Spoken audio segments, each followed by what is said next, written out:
İyunun 1-də Bakıda Gəncə sakini Elgin İbrahimovun müəmmalı ölümünə görə bir qrup fəalın etiraz aksiyasına cəhd göstərdiyi bildirilir.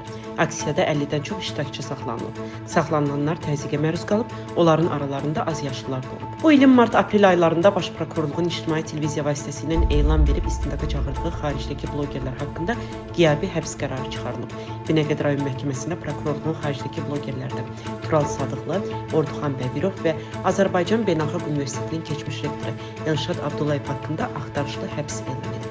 Onlar dələduzluq, kütləvi ixtişaşlara çağırış, saxta sənəd hazırlama kimi əməllərdə suçlanır. Polşada keçirilmiş prezident seçkilərində müxalifətdən olan sağ mühafizəkar hüquq və ədalət partiyasının namizədi Karol Nawrocki qalib gəlib. Nawrocki 50,89% səs toplayaraq Varşavanın meri Rafal Trzaskowski üzərində təxminən 400 min səslə üstünlük qazanıb.